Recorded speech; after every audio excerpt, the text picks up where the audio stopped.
every single person has a different opinion on how education should work, and it is my job as YouTube's resident teacher-turned-video essayist to share my insights into these opinions, and that is exactly what I have in store today.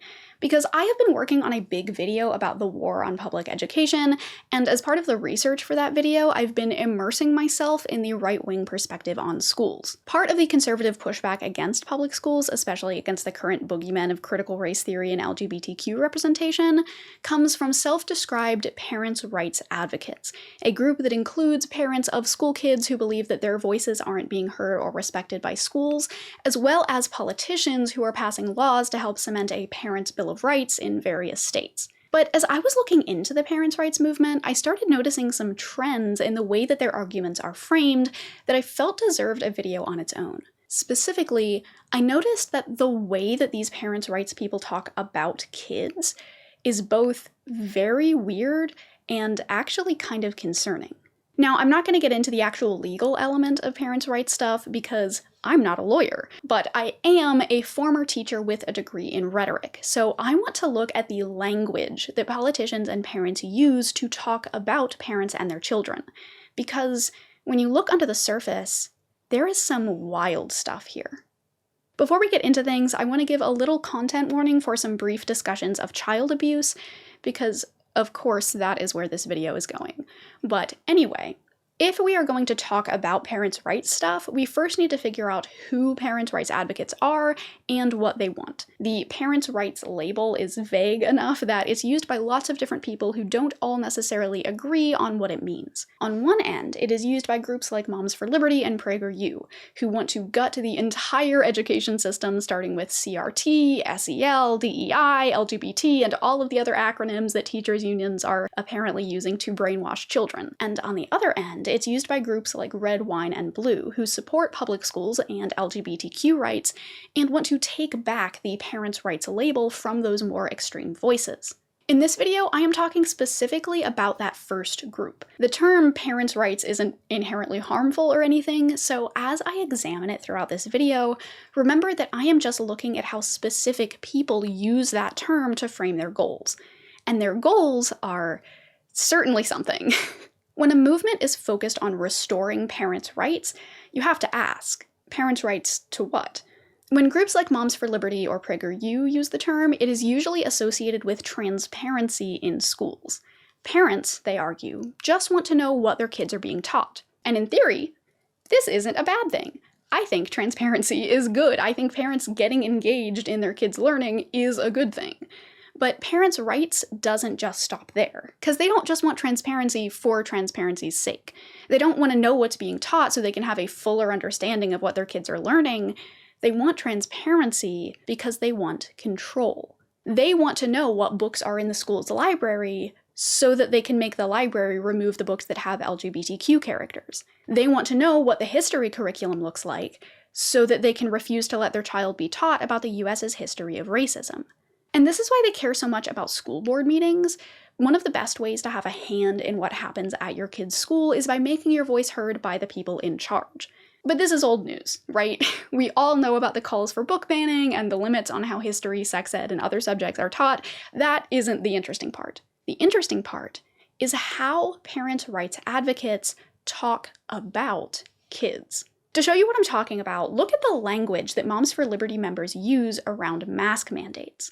As the Washington Post reported, when a Florida school board voted to keep a mask mandate in place in 2021, Jody Hand, a 52-year-old mother of 3, jumped to her feet. "I am going to be spending every minute making sure parents know they don't have control over their children anymore," she shouted. Jody, who the article said was wearing Moms for Liberty merch during the meeting, just stated the thesis of the movement out loud. Parents' rights, according to Moms for Liberty, isn't about transparency or wanting to be heard. It's about control.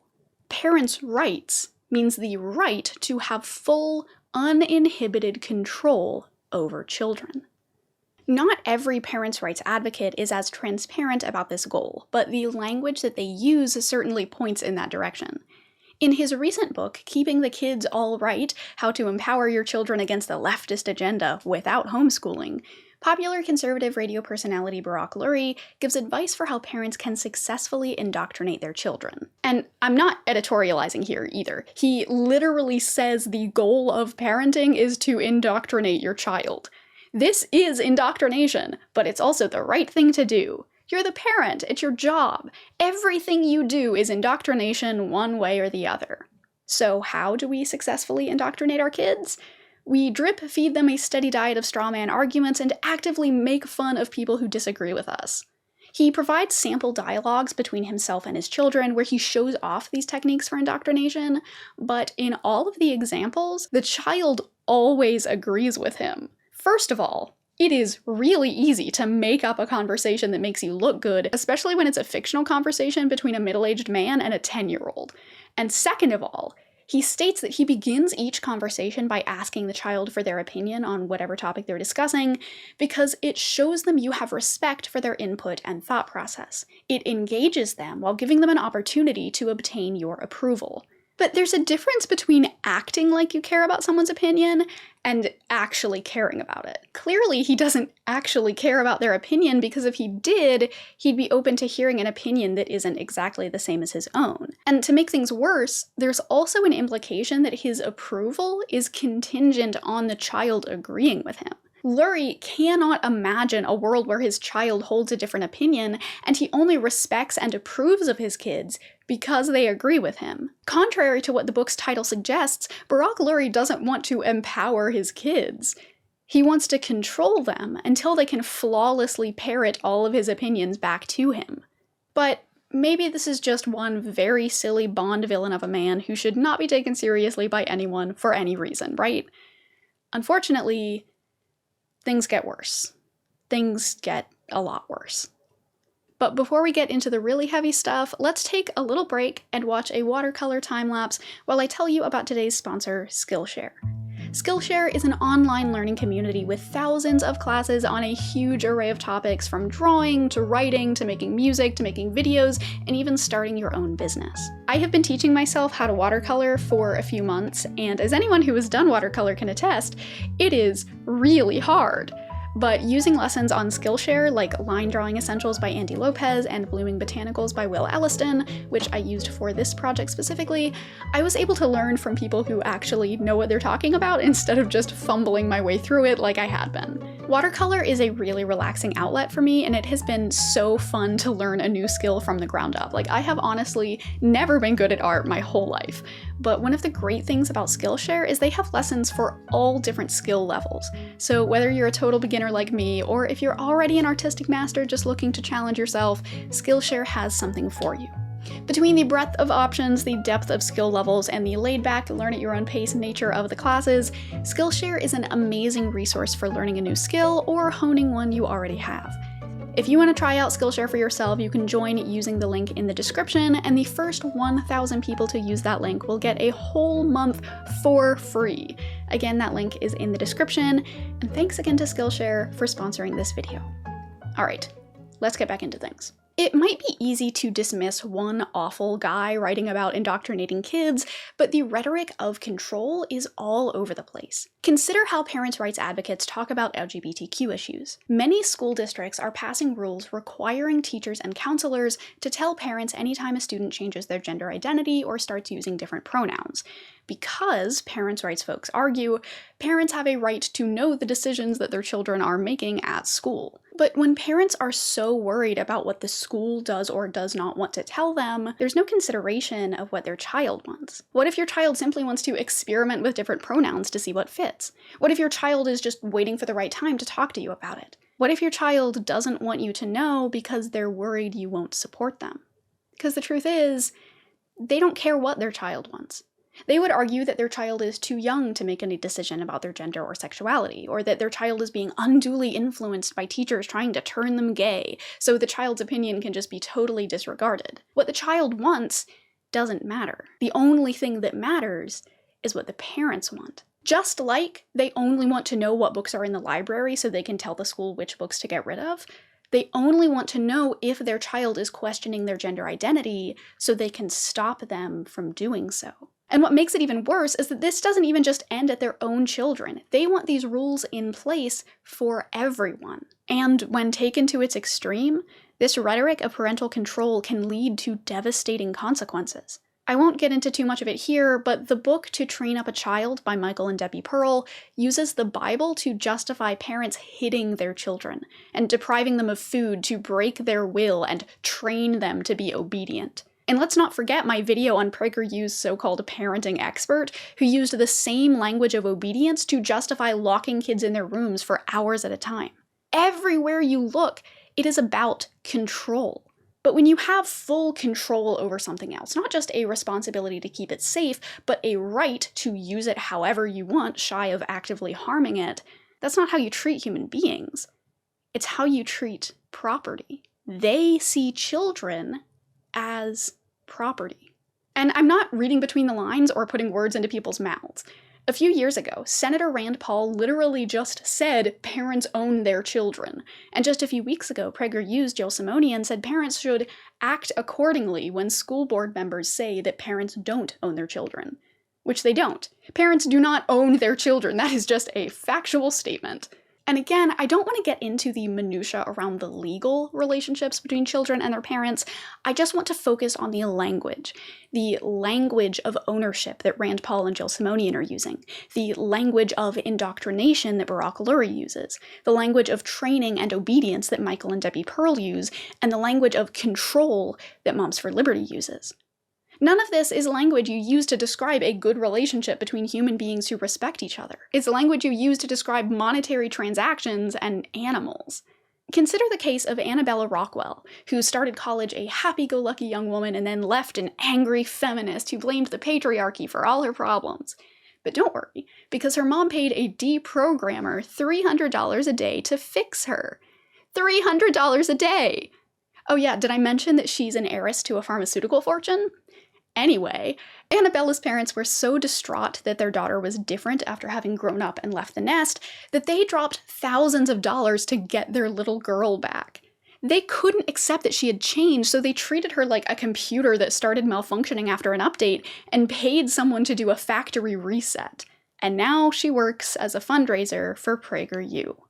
Similarly, throughout Keeping the Kids All Right, Barak Lurie defends his position on indoctrination by saying, indoctrination is what parents do.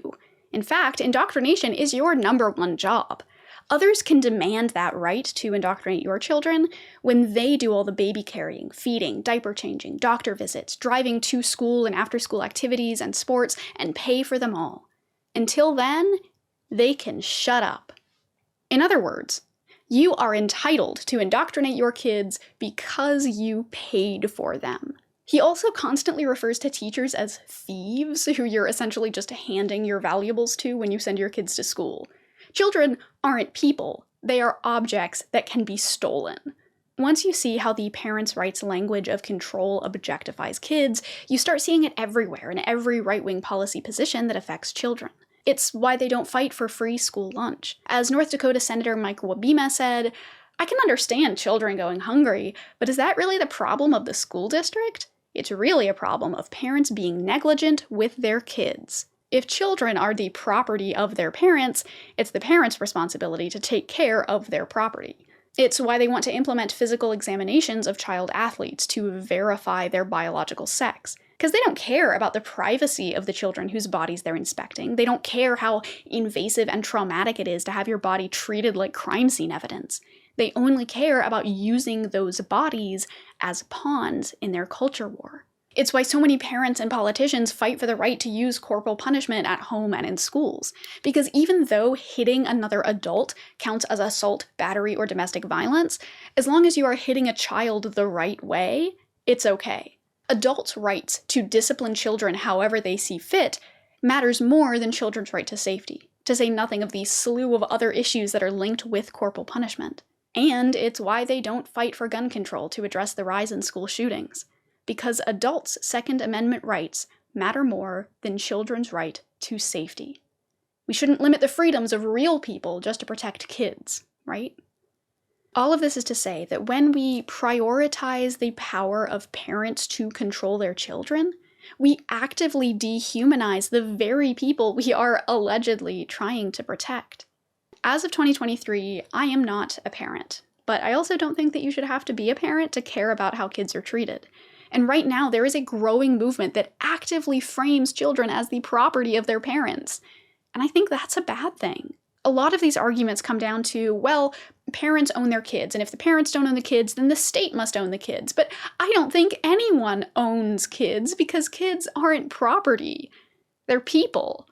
Now, it's a surprisingly controversial position to see children as full human beings who deserve agency over their own lives, so if you are interested in learning more about it, check out this video by Andrewism and the book Trust Kids, an anthology of essays and poems on the topic, both linked in the description. I also have a bunch of links in the description to youth-run organizations like the amazing Branch Out for Justice, so if you're a young person and want help to seize the power that you deserve, check out these organizations, and honestly, I wish all of you the best. Around half of my audience is college age or below, so I welcome all of you to make your voices heard in the comments. Tell us what you wish older people understood, what you want to see for the future that you're growing up into, what we can do to better empower you. I want to hear all of it. Like I keep saying, I really just wanted this video to be about a trend I noticed in how people talk about kids. I don't know if you can tell, but I was really nervous about making this because it is such a sensitive topic, but I also think it's important to talk about, so hopefully it was worth all of the anxiety. I am also still hard at work on my big education video, which should be out in the next month or so, hopefully, so be sure to subscribe if you want to make sure not to miss it when it comes out. Finally, I want to give a huge thanks to all of my patrons and channel members, especially A Tasty Snack, Adam, Hugh Sophia, Jaded Flames, and Justin Lowry. Thank you all so very much. If you would like to help support the channel, you can join the Patreon or become a channel member, or even just share the video and leave a comment. Every little bit counts. Anyway, last thing, today's patron poem is Shoelaces for Crescentine. They stopped letting me go barefoot in the yard because I had to learn to tie my shoes, they said. The whole yard was there and safe and soft, and yet tying shoes was what they asked of me. What use are laces when the whole world is here and new and alive? Watch the worms. I counted 6 today. Push their naked faces through the clay, and I wonder, too, as I rub mud into the peach fuzz of my shins, if I could wriggle my way below. Because, after all, worms don't have to wear shoes. And until next time, stay safe, stay warm, and I will see y'all again soon, I hope. Bye, folks.